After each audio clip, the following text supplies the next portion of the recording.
Boa noite, pessoal. Boa noite, bom dia ou boa tarde, né? Depende da hora que vocês vão assistir o vídeo. Essa aula que eu coloco agora é para retomar o tema de bombas que a gente iniciou em sala de aula na semana passada, antes do teste, e que foi interrompido aí pela suspensão das aulas. Então, para manter a organização, vou abrir aqui primeiro a apostila.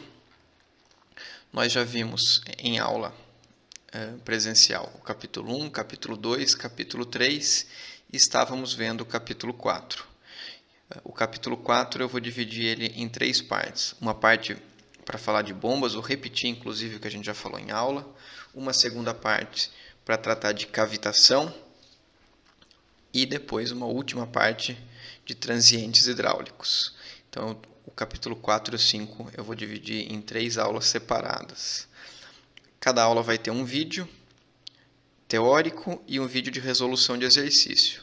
E referente a cada aula também vai passar um exercício para vocês resolverem. Então vamos lá. Instalações elevatórias.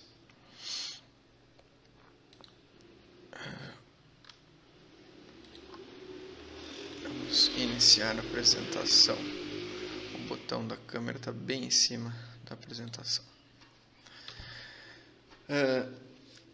O princípio para a gente utilizar a bomba é para elevar o fluido a uma altura geométrica que por gravidade ele não seria possível, ou para aumentar a pressão disponível em um determinado ponto.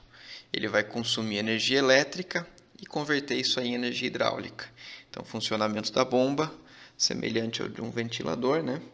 Ele vai criar uma região de pressão baixa e, após passagem pelas hélices da bomba, uma região de pressão mais alta.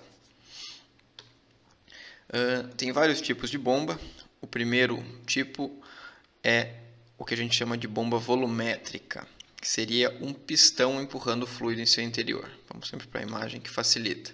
Então aqui tem uma imagem que mostra como que funcionaria isso aí.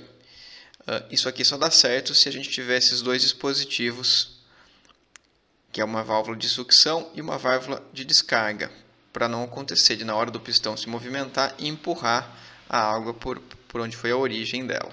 Então ele sempre admite por um lado e elimina por outro. Isso aí pode acontecer, por exemplo, utilizando uma válvula de retenção. Ela tem uma característica, né? O fluxo não é contínuo. Então, na hora que ela está entrando fluido, ou em outro momento está saindo fluido. Então, se você olha, ela lança um pouco de água e fica parada. Lança um pouco de água e fica parada. Esse é o princípio da bomba volumétrica. Bomba do tipo parafuso de Arquimedes, tem uma imagem aqui de uma estação de tratamento de esgoto. Geralmente ela é utilizada em locais onde você não precisa de um grande desnível geométrico. Então ela funciona basicamente por rotação. Ela vai rotacionando aqui e o fluido, como se fosse uma escada, ele vai subindo e atinge uma cota mais alta. Esse tipo de bomba ele é muito comum em estação elevatória de esgoto.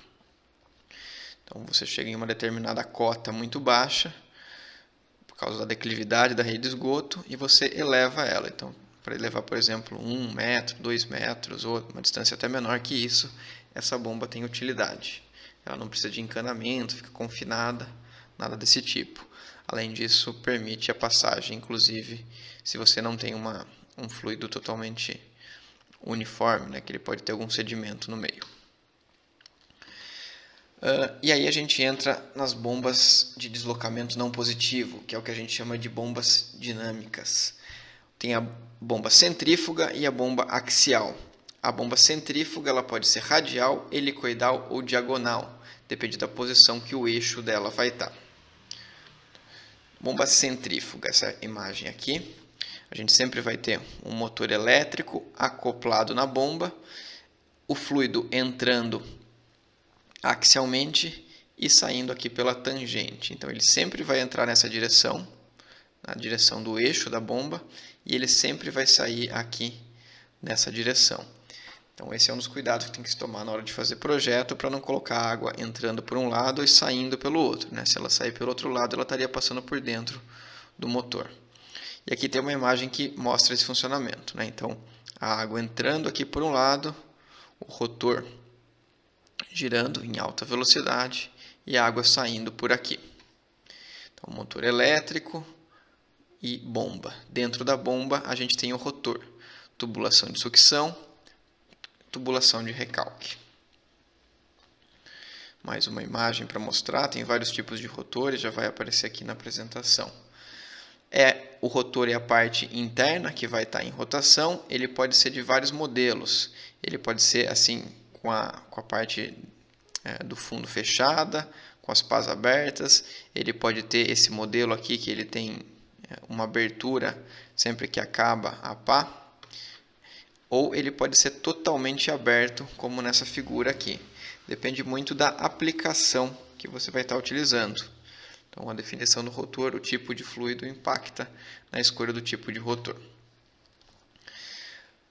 Aqui eu já mencionei isso para vocês. A bomba que a gente vai mais utilizar agora na disciplina, tanto para exercício como para futuros projetos, são as bombas centrífugas. Algumas características dela, algumas definições.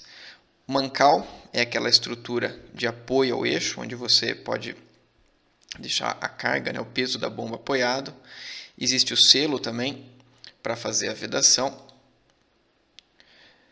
Eixo, o elemento de rotação que vai transferir a rotação do motor elétrico para a bomba. Bocal de sucção, que é onde eu vou acoplar a tubulação de sucção. E o bocal de recalque, que é onde eu vou acoplar a tubulação de recalque. Então, bocal de sucção, bocal de recalque. E aqui a gente tem a selagem, pode ser por graxeta. Bomba centrífuga helicoidal. Ela tem uma curvatura dupla e a saída é paralela ao eixo. Vamos ver se tem uma foto aqui. Então, o que está acontecendo aqui? A gente percebe a diferença que eu tenho aqui no rotor, Então, ele tá girando, ele é fechado, e conforme eu tenho o giro, o movimento que o fluido vai fazer, essa corda aqui na imagem está mostrando o que aconteceria. A seleção das bombas a gente sempre vai fazer em função, o próprio fabricante vai fornecer essas especificações para a gente, e a gente precisa saber se eu estou usando, se é para esgoto, se é para abastecimento, para saneamento, para gases, para incêndio. Cada tipo de aplicação vai ter necessidade de um tipo diferente de bomba. A selagem da bomba é a parte de vedação dela, que vai impedir que a água que está dentro da bomba vá para o motor, ou simplesmente saia daquele compartimento que ela está ali. Então aqui tem um exemplo de graxetas. Então a ideia é que a água fique confinada em um dos lados. Isso aqui vai permitir que o eixo fique girando, mas não vai permitir que a água saia. É evidente que sempre vai haver um mínimo vazamento, então não é incomum que possa haver um gotejamento que seja pequeno nessa parte da selagem das bombas. Aqui mais uma foto, a bomba e o motor elétrico. E agora vamos entrar na parte específica de hidráulica aqui. O que é a altura geométrica? É a diferença de cota entre o reservatório inferior e superior. Se a gente lembrar lá de energia, então a energia, vamos ver se vai dar certo escrever aqui. A energia, ela é a cota, nossa senhora, mais a parcela de pressão, mais a parcela cinética. Ficou bem ruim essa escrita aqui, mas eu não vou apagar, não. Se eu tenho a energia num ponto inicial e num ponto final, e os dois estão abertos à atmosfera, o que vai acontecer? Até o final do semestre eu aprendi a escrever com essa caneta aqui. O que vai acontecer? Isso aqui vai ser zero, isso aqui vai ser zero, tanto na entrada como na saída. Logo, a diferença de energia da inicial para o final vai ser a diferença de cota. Z2 menos Z1, isso aí a gente vai chamar de altura geométrica. A gente divide em trecho de sucção e trecho de recalque, então aqui seria a origem, aqui seria o ponto de destino do fluido. Essa imagem é tirada da apostila e tem essa definição aqui. Então o nível de água aqui e aqui o nível d'água. A altura geométrica é a diferença entre os dois. Reparem que a água está chegando mais baixo que a superfície, mas o que vale é o nível da água no reservatório. A altura geométrica é dividida em altura da sucção e altura do recalque. A altura da sucção e do recalque é sempre o eixo da bomba que faz essa divisão. Nessa imagem aqui a gente percebe, inclusive, que estão se utilizando o registro, tem uma peça aqui para fazer o diâmetro da tubulação é maior do que a de saída da bomba. Então tem algumas peças aqui, né, que eu teria que considerar na hora de fazer cálculo de energia. A minha linha de energia fica assim. Então a partir do momento que eu entro na tubulação eu começo a perder energia. Chego na bomba, eu tenho um grande ganho de energia. Isso aqui é a altura manométrica. E depois eu continuo perdendo energia. Aqui tem um dente, né, nessa curva, tem um degrau mais acentuado, porque eu coloquei o que seria uma perda de carga localizada desse registro aqui. Olha que imagem chocante, pessoal. O que é isso aqui? A primeira vez que a gente vê, ela parece difícil de entender, mas é um gráfico extremamente simples. O fabricante vai fornecer um gráfico desse, geralmente no início do manual deles, para eu escolher a bomba. Como existem vários modelos de bomba, eu não vou ficar testando uma a uma. Eu vou sempre olhar nesse gráfico aqui. Então eu tenho a vazão aproximada que eu vou querer, por exemplo, uma vazão de 100 metros cúbicos por hora. E eu também tenho a altura, por exemplo, uma altura de 20. Vamos ver. Subo aqui na vazão de 100 até chegar na linha de 20. Então, a bomba que eu deveria utilizar é esse modelo aqui, 80-200. Aí eu sigo até a página do 80-200. Já vou abrir um manual de bomba aqui para a gente verificar isso aí. Supondo que a bomba que eu escolhi, não sei se bate com a que eu supus no slide anterior, mas eu vou chegar em um gráfico da bomba que tem esse formato aqui. Então, o fabricante sempre vai fornecer para a gente essas curvas aqui. O eixo de baixo é vazão e o eixo Y aqui é a altura manométrica. Então, para cada vazão, eu tenho uma altura manométrica. Essas informações que aparecem aqui são referentes ao rendimento. Se o meu ponto de funcionamento, que a gente já vai ver o que é, aparecer aqui, o meu rendimento é 70%. Se ele estiver aqui, é 50%. Isso já mostra que a gente sempre vai evitar a região inicial e a região final do gráfico. Por que eu tenho várias curvas, já que é uma única bomba? Eu tenho diferentes tamanhos de rotores. Então, essa mesma bomba que eu estou apresentando aqui, que eu não marquei o nome dela, ela pode ter 4 tamanhos de rotores, o de 320, 303, 285 e 270 milímetros. Curva do gráfico do NPSH, isso aqui a gente vai tratar na próxima aula, que é referente à cavitação, e aqui a curva de potência. Nem sempre vai aparecer, alguns fabricantes colocam isso aí, né? Aí você olha a vazão e tira a potência da sua bomba. Como é que eu descubro onde a minha bomba está funcionando? Eu vou ter que fazer, em cima do gráfico da bomba, daquele gráfico que a gente viu nos slides anteriores, o gráfico da minha tubulação.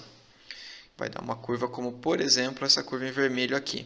E aí, onde a curva da minha tubulação cruzar com a curva da bomba, é o que a gente chama de ponto de funcionamento. Essa figura eu tirei da apostila, da disciplina, né? Então, nesse caso aqui, ó, teria um ponto de funcionamento na vazão de 31 e na altura de 28 metros. 31 metros cúbicos por hora e 28 metros.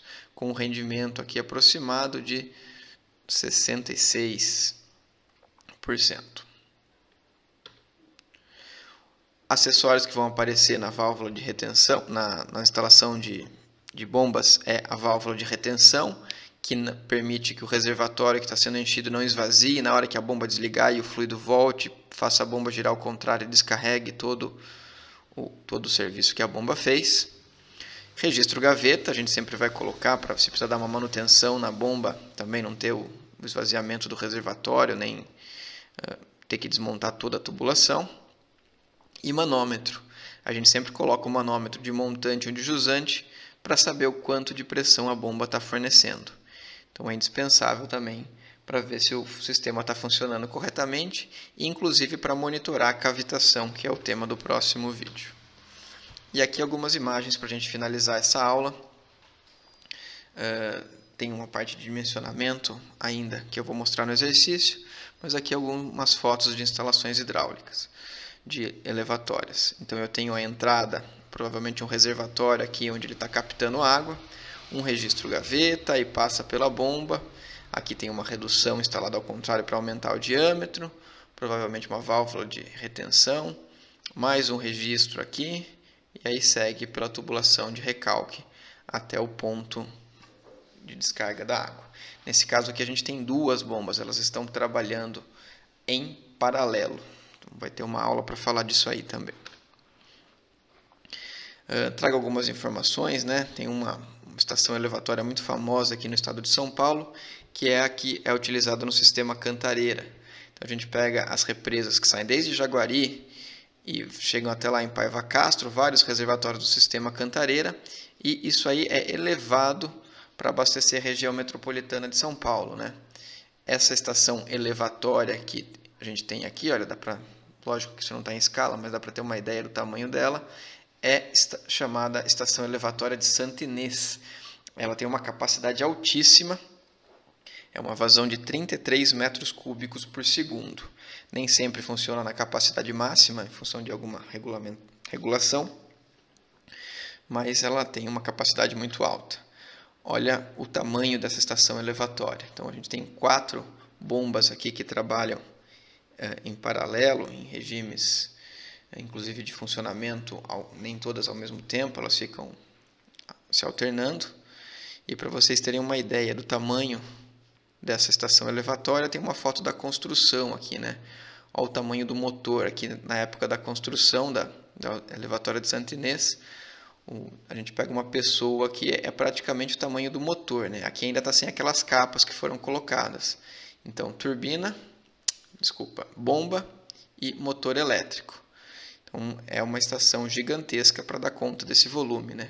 A cada segundo, 33 mil litros de água são transportados por essa elevatória. Aqui uma foto também de um complemento que foi feito na elevatória para poder pegar a água que estava numa cota mais baixa do que a tubulação de sucção foi construída, o que foi chamado de volume morto do reservatório Cantareira. Pessoal, finaliza essa aula aqui.